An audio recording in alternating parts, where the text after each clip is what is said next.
Bienvenidos a Puntos de Vista. ¿Qué tal, Fer? ¿Cómo estás? Bien, Diego, ¿cómo te va? Muy bien, muy contento de arrancar de vuelta, disfrutando un poco de estos días también de, no sabemos si es veranillo de San Juan o de quién, pero que son lindos días, son lindos días. Sí, clima agradable después de varias semanas con mucho frío, así que enhorabuena también para los trabajadores que arrancan bien temprano, que están en zonas, por ejemplo, como del mercado, y personas, lastimosamente hay que decir porque son una realidad en nuestro país, personas en situación de calle, que para ellos también incluso deambular, si bien es cierto, no es lo que querríamos, pero deambular para ellos se torna hasta más seguro, ¿verdad? Porque hasta hace unos días teníamos casos de muerte hasta por hipotermia. Así mismo, no levantaron tampoco los albergues todavía de la de emergencia nacional. Siguen vigentes en caso de que vuelva a haber temperaturas bajas, ¿verdad? Claro, julio todavía puede tener una semana por lo menos de frío intenso, así O que bueno, dos. o dos. Sí, que generalmente coinciden pues con la Expo también. Sí. Esa es la agenda.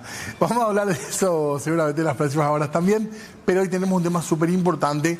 Hasta hace un tiempito parecía el fentanilo una cuestión lejana, una cuestión vinculada a ciertas ciudades de Estados Unidos, la droga de los zombies, tantos nombres. De repente empezó a entrar en nuestra conversación. Sí. Esperemos que no sea el prólogo del problema grande, que sería el consumo masivo de fentanilo, una droga que va a requerir muchísimo esfuerzo en caso de que llegue a entrar a los niveles que está en algunos países del mundo. Así es, eso es lo que preocupa, por eso queremos instalar el tema en esta jornada aquí en Puntos de Vista, hablar del consumo del fentanilo, pero como una droga que genera finalmente dependencia, personas que terminan consumiéndola lejos de estar haciéndolo para o con algún tipo de fin médico, ¿verdad? Claro, el fentanilo se usa en ciertos tratamientos de dolor intenso, en ciertos tratamientos médicos, se utiliza de manera legal, controlada y temporal, pero esto sabemos ha salido de los consultorios, ha salido de los tratamientos y se ha metido en una droga de consumo ilegal y muy peligroso. Sí, señor. Por eso ya queremos saludar en este caso a nuestros invitados, porque tenemos no solamente aquí en piso, también vamos a tener contactos. Queremos saludarlo al señor Carlos Vitar, él es director del Centro de Adicciones PUAFE. ¿Cómo le va? Gracias por venir. Gracias a ustedes, gracias Fernando. Gracias, Diego, por la invitación y, como dicen, instalar un poco esto porque es de preocupación. Ustedes ya tuvieron casos concretos de fentanilo, porque desde narcóticos la policía nos decían que no estaba todavía en la calle el fentanilo. Pero ustedes tienen algunos casos, don Carlos, ¿verdad?, de gente con problemas de consumo de fentanilo. Así mismo es, Diego. Hemos abordado a un joven, en realidad, con consumo de fentanilo. Y ya tuvimos otros casos, pero era de la franja de salud, era la franja sanitaria. ¿Cómo franja sanitaria? Sí, dentro de los grandes hospitales, todo esto viene también haciendo un poco memoria a la pandemia. Se comenzó a utilizar una cantidad de fentanilo adentro de las terapias intensivas, algo normal en las salas de terapia. Sí. Los anestesiólogos, los licenciados, licenciadas, y ahí se veía también el consumo de esta sustancia, aparte de otras, otras que le producían adicciones. Generalmente comenzaban con una prescripción en el uso, después pasaban en el abuso y quedan enganchados, quedan en las adicciones, claro, altamente adictivas. Queremos saludar también, porque está por Zoom, el doctor Julio Torales, él es médico psiquiatra, nos está acompañando también a través de esta vía. Doctor, ¿cómo le va? Gracias por atendernos. Buenas noches, ¿cómo están? Gracias por esta comunicación.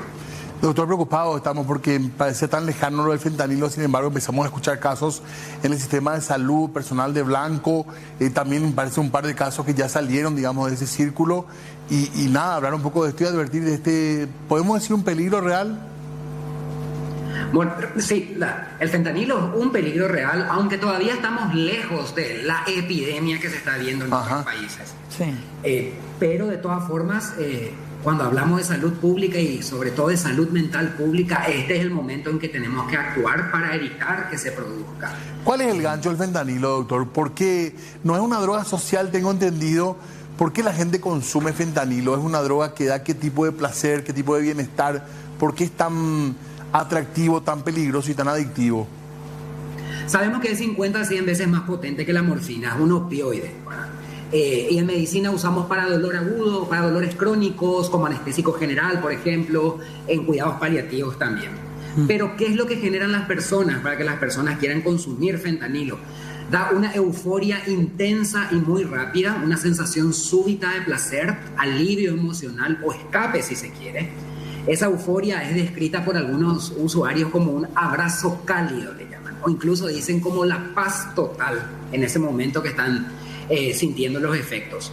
Obviamente también se reduce la ansiedad y se reducen asimismo el dolor emocional y el dolor físico. Hay testimonios de pacientes, principalmente en Estados Unidos, que decían que el fentanilo me produce un subidón tan intensamente fuerte como ningún otro medicamento lo ha hecho nunca. Entonces, de esa manera se vuelve muy adictivo rápidamente.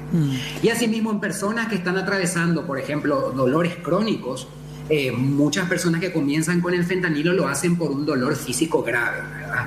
Pero el efecto también termina trasladándose al dolor emocional o psicológico. Entonces, las personas terminan describiendo el uso del fentanilo como una forma de desconectarse del mundo, sentirse en paz y no pensar más en los problemas. Doctor, ¿y el bajón? Se vuelve muy adictivo porque tiene una tolerancia rápida. El cuerpo se acostumbra rápidamente a ese efecto positivo que tiene, esa sensación de euforia, y se exigen más dosis cada vez más para lograr el mismo efecto. Y se genera un bajón importante también posterior al consumo, doctor. Hay síntomas de abstinencia graves en los pacientes que dejan de consumir. Y eso, por ejemplo, incluye ansiedad severa, dolores musculares, síndromes gastrointestinales como por ejemplo diarrea, vómitos, alteración del ciclo sueño-vigilia con insomnio y obviamente un malestar psicológico profundo que es el craving, la ansiedad por la droga. Y como el subidón dura poco tiempo, una persona no quiere sentirse mal y cada tanto sigue consumiendo. ¿Y es inyectable, doctor? El que tenemos en Paraguay, sí. El fentanilo en Paraguay, que se usa médicamente, es inyectable. Ese es un factor protector que tuvimos en el país por mucho tiempo, porque la mayoría de los opioides que tenemos en Paraguay no son por vía oral. Ajá.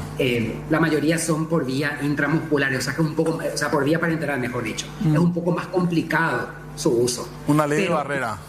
En países del norte global, por ejemplo, donde la oxicodona, que es un opioide de vía oral, existe y se vende fácilmente, los usuarios comienzan con oxicodona y luego se complican con algo más fuerte por vía parenteral. En Paraguay, si vamos a pensar en los opioides, tenemos muchos más casos, no muchos en cantidad, pero en comparación con fentanilo, de personas que son adictas a la morfina o a la meperidina, que también son de la misma familia de opioides. Con fentanilo, incluso en la cátedra de psiquiatría que sirve al Hospital de Clínicas, hemos tenido un caso en los últimos años y era tenemos que alejar un poco la idea de que la epidemia ya se instaló, claro, porque todavía no es así, y cuando el pánico aparece nos congelamos. El miedo nunca es el mejor consejero.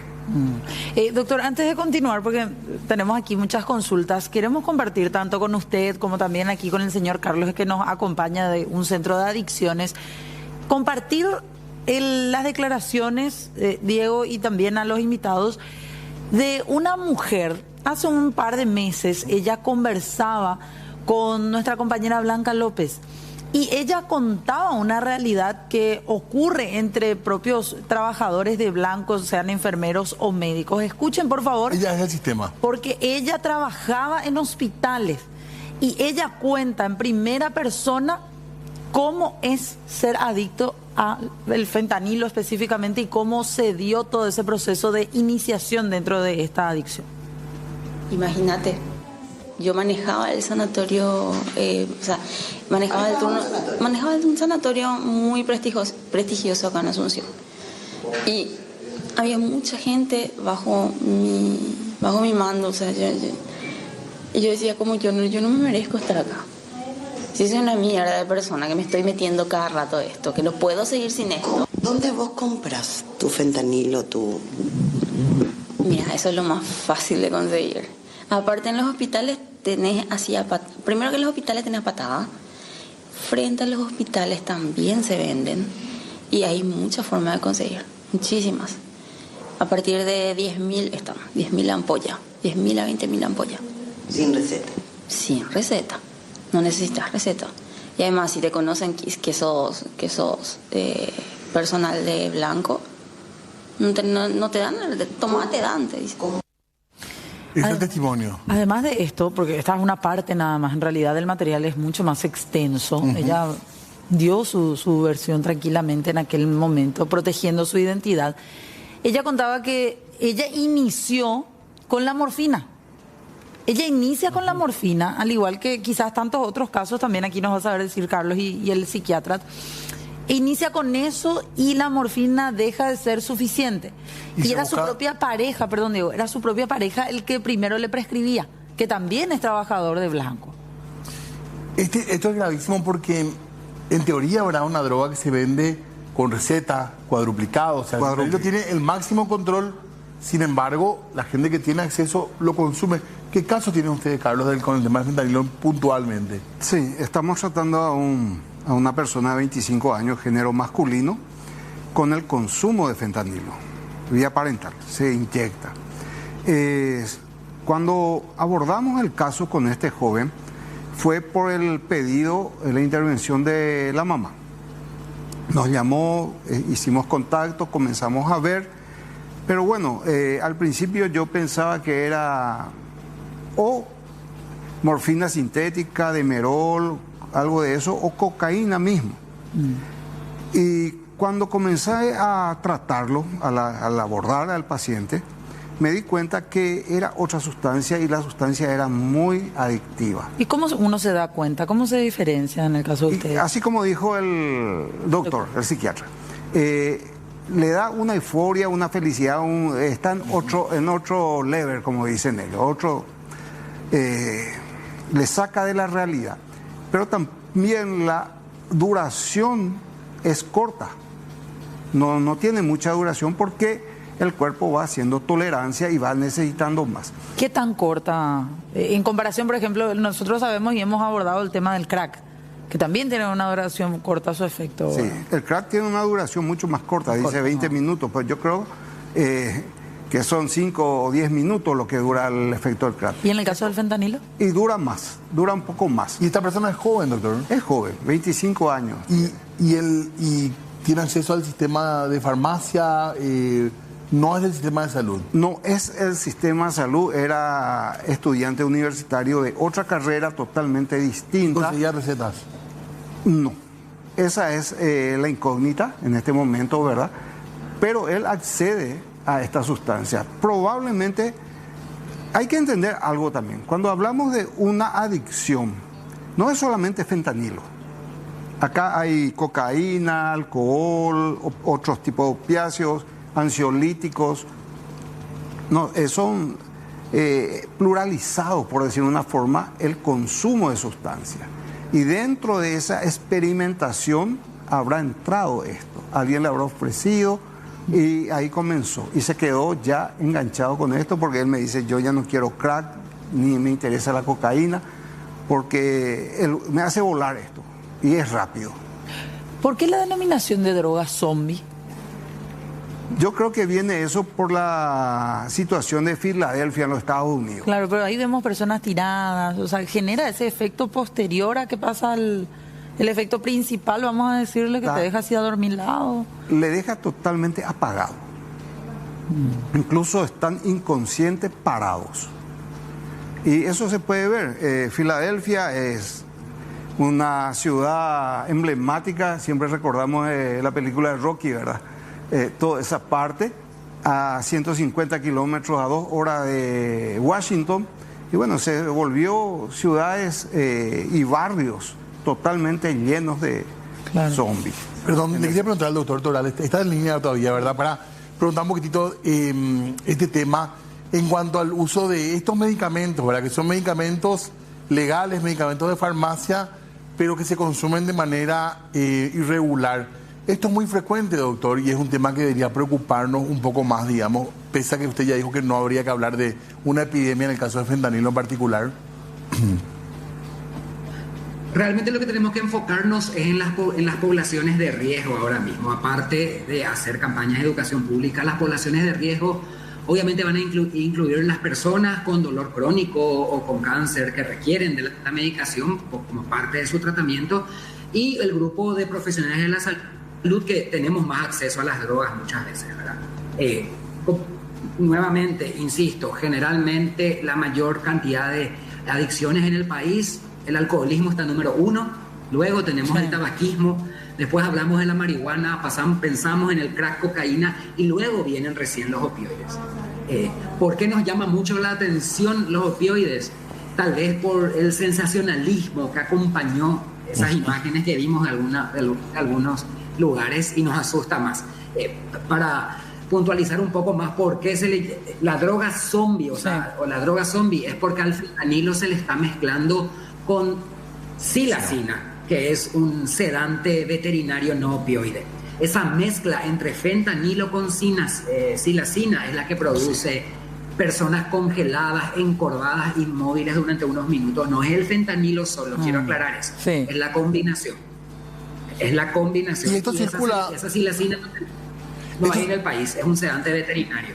Y en Brasil, Argentina, países de la región circula esto, doctora, información de que allá, más allá, digamos, de este consumo que hay en pequeños círculos que tienen acceso a la farmacia, digamos, ¿circula de manera ilegal en países de la región ya? Sí, circula. Nuevamente, el hecho de que Sudamérica no haya tenido una alta concentración de opioides por vía oral, que son generalmente la puerta de entrada a opioides más fuertes, hizo como un efecto buffer un tiempo, atajando un tiempo. Pero esto sí, claro, obviamente que si no tenemos políticas públicas de seguir hablando correctamente sobre adicciones y tratando los casos rápidamente, obviamente nos podemos complicar. El enfoque acá tiene que ser prevenir luego el uso de drogas más blandas, entre comillas, porque como bien mencionó el señor Carlos hace rato, en este caso específico muchas veces uno comienza con una droga que ya no le hace más efecto luego y va probando hasta que encuentra algo superior. O en el caso de la profesional de la salud que está dando su testimonio, ella empezó con morfina y la morfina con el tiempo ya no le hizo efecto, entonces probó algo. Doctor, perdón. Entonces, el enfoque en adicciones tiene que ser holístico para todas las drogas, desde las consideradas blandas. Claro, y un poco en ese sentido, doctor, y también para Carlos, hablamos nada de los médicos o enfermeros o médicas, enfermeras que utilizan fentanilo u otras drogas. El tema es qué pasa con la salud mental de los trabajadores y trabajadoras de blanco. Antes, digamos, más allá de la sustancia, evidentemente hay un problema grave que encarar también. Sí, la salud mental en el personal de blanco ese sí es un tema preocupante realmente, y nuestra institución, por ejemplo, el Hospital de Clínicas, tiene muchas investigaciones publicadas al respecto. Siempre mencionamos que estamos formando, inclusive entre estudiantes de medicina, formando enfermos que van a cuidar próximamente enfermos. Por eso el Hospital de Clínicas tiene un propio departamento de salud mental separado de la cátedra de psiquiatría, destinado exclusivamente a la atención de salud mental de sus propios funcionarios, del personal de blanco y de los estudiantes de las distintas carreras que asisten a la institución. Nuestras autoridades, nuestro decano y el consejo directivo decidieron que era importante tener un departamento propio encargado de cuidarnos a nosotros mismos, cuidar al que cuida, ¿verdad? Porque somos un grupo de riesgo, definitivamente. Claro, y además es lo que a veces también algunos especialistas señalan, que esta droga es utilizada y es una realidad, quizás hasta un subregistro de lo que usted decía, doctor, que hasta ahora se ven pocos casos que acuden a algún centro para buscar ayuda. Quizás podemos hablar de hasta un subregistro dentro de las filas de los trabajadores y trabajadoras de blanco, porque muchos dicen, en realidad también muchos de ellos lo utilizan o utilizan el fentanilo y otras drogas para poder resistir largas jornadas de guardias muy pesadas también para uno solo. Sí, cuando hablamos de salud mental y de trastornos por consumo de sustancias, siempre vamos a hablar de un subregistro. ¿Por qué? Porque nos enfrentamos al estigma y a la discriminación. Claro. Alguien dice, me voy al cardiólogo porque tengo un problema del corazón, y nadie dice nada. Pero poca gente todavía no le cuesta decir, me voy al psiquiatra porque tengo depresión o tengo ansiedad o tengo un problema de consumo. Cuesta mucho aceptar que uno tiene una enfermedad mental, y por eso es importante este tipo de espacios para romper un poco el estigma y seguir hablando de salud mental. Vergüenza únicamente hay que tener para ser mala persona. Correcto. Solamente eso. Sí. Carlos, y el tema, perdón, volviéndonos más al tema de que el origen de esto del fentanilo, ¿ustedes trataron también con gente que trabaja en hospitales, gente de salud, con la situación esta?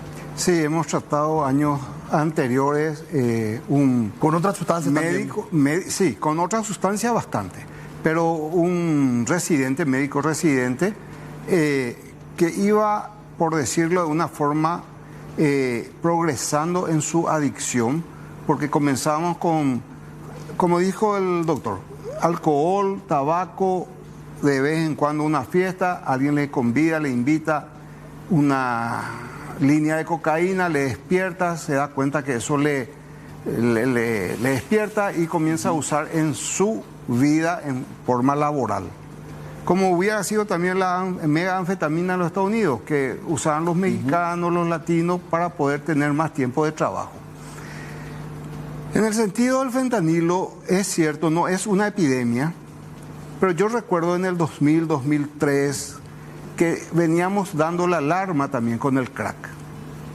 Que se tenga un poco cuidado, y comencé a visitar la Senada, el Ministerio de Salud, a la Cámara de Senadores en la Comisión de Salud y Prevención contra la lucha contra el narcotráfico. En realidad me dijeron que habían sistemas para poder frenar eso, cosa que a partir del 2008 ya estábamos desbordados.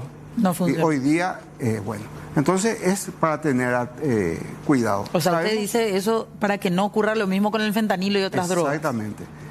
Y es difícil el tratamiento, ¿verdad? Porque ya, como dice el doctor, ya conlleva más experiencia, hacer la desintoxicación. Generalmente tiene que ser ya gradual, sí, como una comunidad terapéutica lo estaría haciendo, ¿verdad? Nosotros somos una comunidad terapéutica de internación de larga estadía. Y me quiero quedar un poquito en eso. Lo que cuesta habilitar una comunidad terapéutica, sin salir del tema.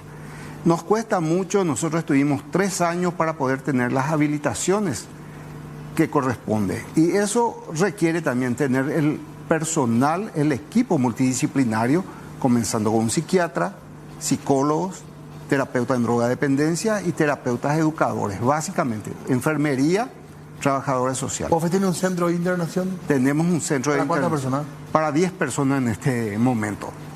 Que no podemos. ¿Todo ocupado? No, lastimosamente no. Porque hay mucha gente, ¿verdad? Es interesante la pregunta, ¿por qué no estamos llenos? Tiene un costo. El tratamiento de una persona en adicciones varía de entre 7 a 8 millones de guaraníes mensual. Nosotros somos fundación también, absorbemos el 60% y transmitimos ese resto, que sería un 3 millones de guaraníes más o menos. Mensuales.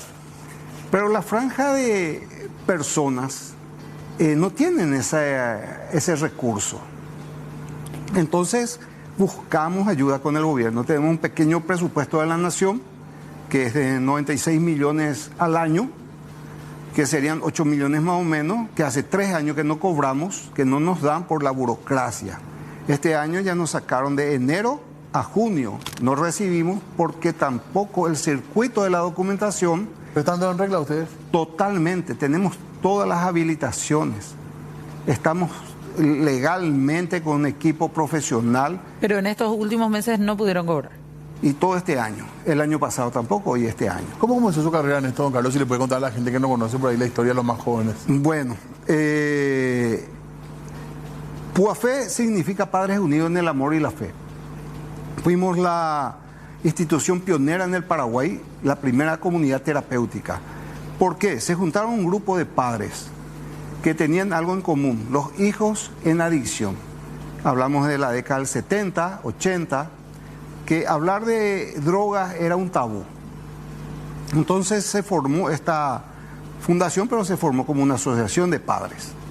Y ahí comenzaron los padres a ver qué podían hacer para poder recuperar, rehabilitar a sus hijos. Y bueno, muchos de ellos podían enviarlo al extranjero, a Brasil, a los Estados Unidos, a Francia, depende de sus recursos financieros. Pero eso no era el factor común. La mayoría eran de hogares medio abajo. Y fue cuando se comenzó a trabajar. PUAFE tiene 46 años constituido con personería jurídica. Tenemos todos los documentos en regla, tanto la parte financiera como la parte legal de asistencia profesional. Todos los profesionales son matriculados, son personas de blanco, y en la parte de psicología contamos con un psiquiatra con quien estamos trabajando. También tenemos algunos convenios en forma verbal con algunas organizaciones y que nos dan esa prestación de servicio. Cuesta mucho mantener. Hasta el 2020 teníamos personas que nos estuvieron apoyando financieramente. Ahora mismo, nosotros este año constituimos una sociedad de comunidades terapéuticas, donde nos estamos aglutinando comunidades terapéuticas, y el primer requisito es estar en regla. Claro. Que estén habilitadas, que estén... Hay 8 comunidades terapéuticas en el país. Está DIC3, que es del gobierno, que tiene una capacidad para 30 camas, y creo que tienen 7 residentes nomás en internación, si mal no estoy informado. Y después todos privados. Y el resto es privado, donde varían los costos. Nosotros somos fundación. Ahora presentamos un proyecto esta semana al ministro del Interior con el plan Sumar, para ver si ellos pueden subsidiar una partecita del costo para que sea gratuito. Claro. Sería 3,5 millones y el resto nosotros estamos poniendo. Para nosotros es algo normal que lo venimos haciendo. Claro. Queremos seguir hablando de eso, don Carlos. También le agradecemos al doctor y le pedimos que siga allí con nosotros vía Zoom, porque tenemos que hacer una pausa. Así mismo, breve corte y ya volvemos. Muy bien, 19:36. Muchas veces o mucho tiempo nosotros hablamos de tema de droga, hablamos de narcotráfico, pero pocas veces lo encaramos desde este punto de vista, ¿verdad? De prevención, de salud también. Y a lo mejor es un camino que tenemos que seguir recorriendo, ¿verdad? Y como decían aquí nuestros invitados, de una droga que quizás en números todavía no es alarmante en nuestro país, pero como decía aquí el señor Carlos Vitar, sirve para prevenir justamente, o podría llegar a servir de eso, escuchar ya algunos testimonios, poner por sobre todo la oreja y atender a esos signos de alerta por sobre todo, para evitar que esto, esperemos que no, pero en un futuro no tener que hablar de una epidemia también del uso de fentanilo. Hablaban de la utilización en el sistema de salud, la gente que tiene acceso a los remedios. Esto motiva mucha preocupación, lo decía el doctor Torales, es un tema de salud. Y esto llegó incluso a la discusión parlamentaria que queremos compartir con nuestros invitados para ver un poco esto. Estaría bien hacerle, por ejemplo, no sé si se dice narcotest, aleatorios a médicos del sistema de salud pública. Eso es lo que propone el diputado Jatar Fernández. Él dice que va a presentar incluso un proyecto la próxima semana para hacer controles periódicos aleatorios a los y las trabajadoras y trabajadores de blanco. Vamos a escuchar. Presidente, quiero anunciar nomás a la ciudadanía y a los colegas que la semana que viene voy a presentar un proyecto de ley para que cada mes haya un sorteo y se realice un antidoping en los hospitales regionales y en los hospitales públicos. Recibí muchas gracias de doctores que son adictos a la cocaína, a fentanilo, a varios tipos de drogas.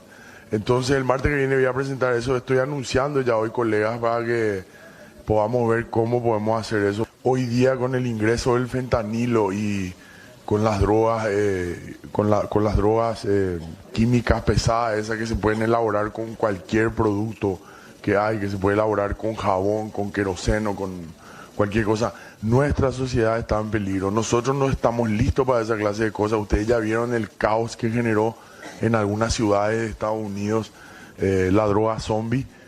Entonces a mí me gustaría, colegas, hoy ya les estoy anunciando que me acompañen la semana que viene para presentar ese proyecto de ley. No es mucho, en todos los hospitales 10 por mes se hace un sorteo y ahí veremos los organismos que están para el antidoping, también en la Secretaría Nacional de Deportes, a lo mejor nos pueden ayudar. Bueno, a propuesta del diputado. Sí, queremos consultarle un poco su opinión, su punto de vista desde el aspecto médico al doctor Julio Torales, el médico psiquiatra que nos acompaña todavía vía Zoom. Doctor, no sé si pudo escuchar lo que dijo en este caso el diputado Jatar Fernández. Sí. Estuve escuchando esta mañana también la propuesta. Todas las propuestas que tengan la intención de cuidar la salud de los profesionales siempre va a ser bienvenida. Insisto, tal vez de que tenemos que pensar en costo-beneficio, uno, y segundo, creo que sería más interesante que haya médicos, psiquiatras y buenos departamentos de salud mental establecidos en todos los hospitales del país, como para atender a la propia población de Blanco. ¿Tanto sería factible poder realizar lo otro? Claro. ¿Qué tal para dejar yo de consumir un tiempo? O sea, la parte técnica es un poco compleja. Siento que acá lo que tenemos que ofrecer es mayor cantidad de profesionales destinados a atender a otros profesionales, como estamos haciendo en el hospital de clínica. Claro, y sobre eso justamente se entrecortó nada más la comunicación, doctor, con usted, pero entendíamos que usted decía, aparte de esto, tenemos que centrarnos en mejorar y en generar esos espacios de cuidado de la salud mental de los trabajadores de Blanco en distintos hospitales. ¿Ustedes tienen alguna otra experiencia de otros hospitales que conozcan que estén también brindando ese tipo de atención de la salud mental de sus trabajadores, al igual que el hospital en donde usted está, doctor? Sí, ya hay iniciativas a través del Ministerio de Salud en algunos hospitales. No te puedo afirmar en cuántos, pero ya hay iniciativas que comenzaron. Realmente comenzó desde la pandemia, cuando se habilitó un teléfono exclusivo para profesionales de la salud que estaban pasándola mal, principalmente aquellos que estaban en primera línea de trabajo con pacientes. Entonces, ese tipo de iniciativas son las que tienen que duplicarse o triplicarse a nivel país, porque generalmente las adicciones se complican, y si nosotros de entrada podemos ofrecer alternativas de salud mental a las personas, previniendo, evitamos que la adicción se instale. Una vez instalada una adicción, más aún pensando en una droga como un opioide, como el fentanilo, en este caso que estamos discutiendo, requiere de muchos recursos y sobre todo de mucho tiempo de tratamiento.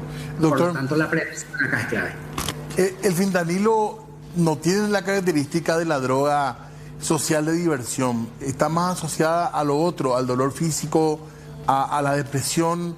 Eso la hace, si es correcto, al menos lo que yo digo, eso la hace más difícil todavía de combatir, digamos, ese tipo de adicciones. El principal problema del fentanilo es su tolerancia rápida.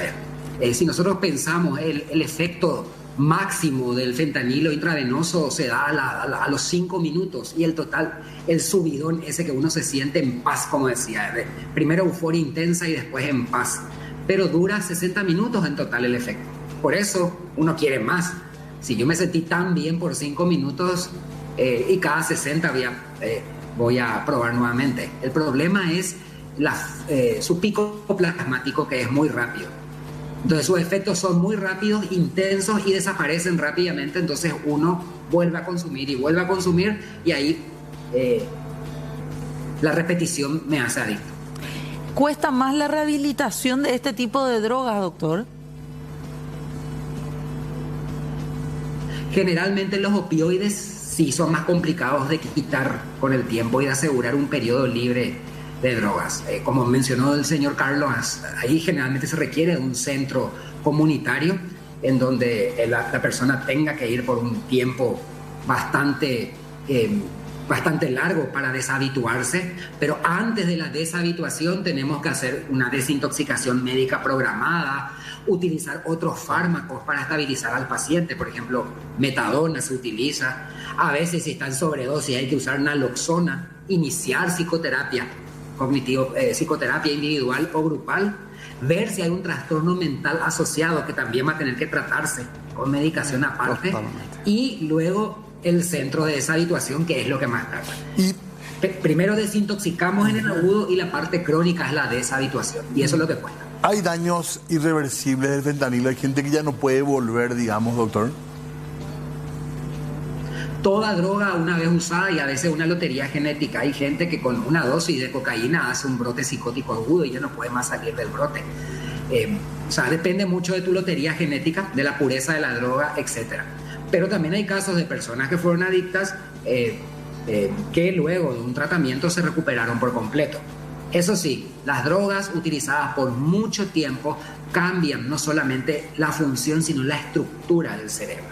Entonces sí puede haber un daño permanente. Y comparando, por ejemplo, con una droga más conocida y a lo mejor más frecuente en cuanto a la receta, como la codeína, el fentanilo, ¿qué se podría decir? ¿Es mucho más grave, es mucho más fuerte, es mucho más eficaz? ¿Cómo se puede comparar, digamos, para entender un poco lo que significa la potencia del fentanilo? Es 100 veces más potente. 100 veces más potente que la codeína o la morfina. Y el tiempo de actuación es mucho menor, la euforia que da también es intensa. Y pensemos en sus usos médicos. La codeína, ¿para qué usamos generalmente? A veces para dolor y a veces para aliviar la tos. Lo usamos como anestésico general. De ahí pensemos en la potencia. El fentanilo se usa como anestésico, o sea, parte del proceso de anestesia. De ahí su potencia. Claro. Todo lo que es muy potente y me genera demasiada intensidad, es decir, demasiada euforia intensa, se vuelve mucho más fácil adictivo. Doctor, en su caso, en su opinión médica, y también después aquí le voy a preguntar lo mismo al señor Carlos Vital, ¿están dadas todas las condiciones en cuanto a políticas públicas, digo, para evitar que este tipo de drogas aumente en cuanto a su uso entre personas que se vuelvan adictas, digo, o habría que trabajar en alguna ley más que haga falta en nuestro país o no?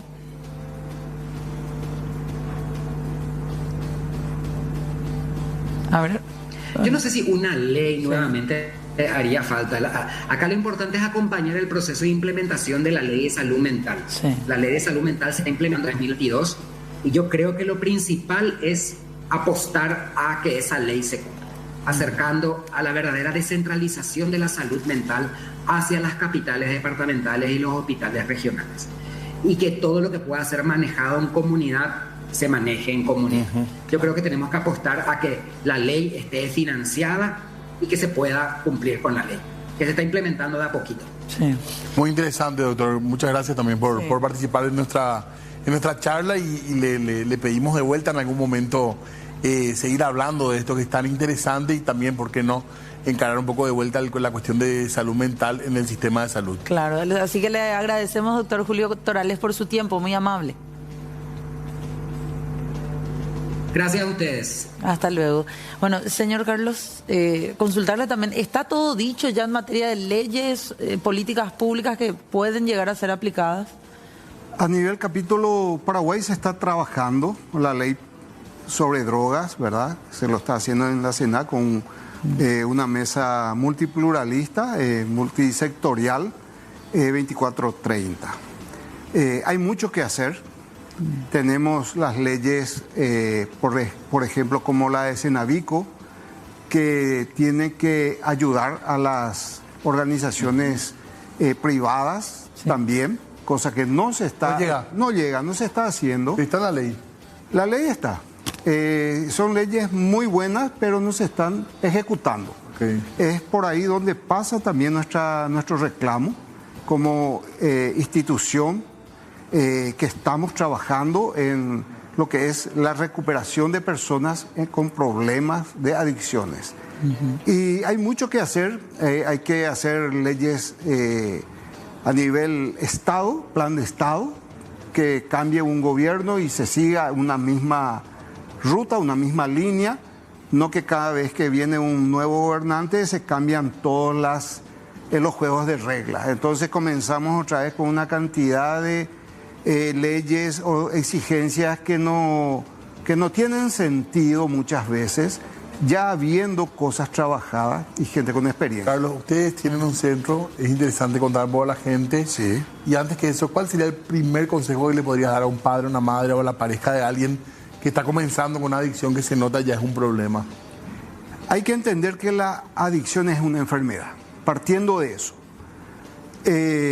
Y que la familia es el pilar para poder contener y ayudar. Pero la familia tiene que saber cómo actuar, qué hacer en esa situación. Hay grupos de autoayuda, grupos de apoyo a familiares, como también a personas que están en el consumo de droga. Nosotros más nos enfocamos en el grupo de ayuda a los que ya terminaron un programa, porque es digamos, una arista de fortalecimiento ya en su reinserción familiar, social, laboral. Que es lo que estamos viendo, ¿verdad? Ahí Eso son parte de las actividades dentro de la comunidad terapéutica. Trabajan con huertas. Trabajamos huertas, damos clases. ¿Dónde, Carlos? Estamos en Nueva Italia. Nueva Italia, estamos en un recinto alquilado, no es propio. Hay actividades ahí, se pueden ver. Claro. También asistimos a las iglesias. Esos son tomates cosechados por nosotros que estuvimos haciendo. Y son los días de visita que están viniendo también la familia. Se pueden observar los estudios que... ¿Qué necesitan a nivel de ayuda? Si alguien puede llevar libros o algo así o no. En realidad, ¿qué necesitamos? Padrinaje para las personas. Okay. Como había dicho. ¿Recursos económicos? Recursos económicos. ¿Y cómo se contactan? Y podemos dejar un teléfono. Por favor. Yo llamo a la Fuerza Viva, a los empresarios. Nosotros podemos recibir donaciones que sean deducidos de sus impuestos. Es una cultura que todavía no se practica mucho en nuestro país, pero muchas empresas multinacionales, empresas grandes, pueden dar su donación. Claro. Y toda la donación que den pueden hacer el monitoreo de transparencia en qué se usa cada guaraní. Y si uno está interesado en cooperar con ustedes, en apadrinar a todo el programa que ustedes tienen, ¿a qué número pueden llamar, Carlos, para ir cerrando? Por favor? Voy a dar una coordenada, es el 0983 775086. 09, ¿cuánto decías? 83 77 5086. Okay. Y con mil gusto vamos a esperar, porque realmente esto es una situación social. Claro. Un consumidor, no quiero estigmatizar con la palabra adicto, porque eso ya le rotula. Sí. Y un usuario de sustancia es un problema social, es un problema en la familia y en todo el vecindario. Ahora, cuando una persona se rehabilita, pasa a ser de un problema, pasa a ser una solución. Porque él mismo, con su propio ejemplo, está motivando a otros a demostrar que sí se puede. Y categóricamente se sale de las adicciones. Qué bueno. Tenemos muchísimos testimonios. En algún momento vamos a visitar un poco el lugar también entonces. Gracias, Carlos. Muy amable por venir. Bueno, antes de cerrar nada más y para ver un poco cómo está infiltrándose el tema fentanilo, el tráfico incluso, ya podemos decir, Diego, hablar un poco de algo que se había dado en las últimas horas, la detención de un hombre en zona de Nanagua como consecuencia justamente de todo un operativo llamado Operativo Zombie, ejecutado por Interpol Paraguay. Un argentino que era el que enviaba aparentemente fentanilo desde nuestro país con destino a Mendoza, Argentina, fue detenido en el marco de este operativo. Él se manejaba en zona de frontera y en el procedimiento en poder de este hombre, Vicente Ignacio Caballero, de 20 años, se detectaron o se encontraron 500 ampollas de fentanilo y clorhidrato de cocaína que estaba oculta en extintores de camiones. Salía de acá, laboratorios paraguayos, estaba siendo llevado a Argentina.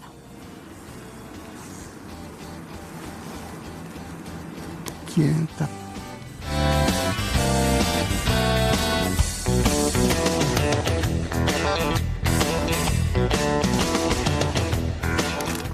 Bueno, ahí está el caso entonces. Está ya en la cuestión en el tráfico, entonces hay que tener mucho cuidado a partir de ahora también. Sí, señor. Bueno, el señor Carlos, le agradecemos mucho su visita por aquí. A ustedes. Tenemos que hacer pausa. Breve pausa ya. Muy bien, tema del transporte también en la agenda. Transportistas hablan de que es insostenible la medida y apuntan al MOPC por incumplimientos, dicen. Ellos responden también. Con esta información vamos cerrando puntos de vista. No, realmente nosotros, los atrasos se generan después de 60 días, eso es no solamente en horas, del sector público, sino en el sector privado. Nosotros no tenemos ni un atraso de esa cantidad de días. Tenemos pagados los subsidios de abril. Efectivamente, el mes de mayo es el expediente que estamos esperando que el Ministerio de Economía nos habilite el plan de caja para ponernos al día, y el compromiso del gobierno del Paraguay, del Ministerio de Obras Públicas, en honrar, por supuesto, conforme a nuestro calendario esto. Además, otro elemento que estamos trabajando con el sector del transporte es poder hacer una revisión, ¿verdad? Y un análisis de la tarifa técnica. Estamos haciendo un convenio con la agencia que trabaja en estos temas del Brasil para poder también avanzar siempre con miras a la ciudadanía, en tener realmente un responder a este clamor ciudadano que es un transporte seguro, eficiente, y de nuevo, sobre todo, enfocarnos en lo que es la reforma del transporte, y en ese sentido también seguir reforzando las iniciativas que ya hemos llevado adelante desde el Ministerio de Obras Públicas y el Gobierno del Paraguay, que es, por ejemplo, el servicio nocturno, que es un servicio que ha tenido tremendamente exitoso y que hoy ya lo estamos mirando no solamente como un itinerario, sino como una red. Así es que muchas cosas están sucediendo en el sector de transporte. Nosotros creemos que el sistema de transporte actual es un sistema obsoleto, absolutamente ineficiente, pero está clarísimo que el Estado paraguayo tampoco puede estar pagando las ineficiencias de ellos como empresarios, ¿verdad? Que no es en todos los casos, pero muchos, claro que sí. Hay algunos reclamos que tienen sentido, algunas inquietudes que tienen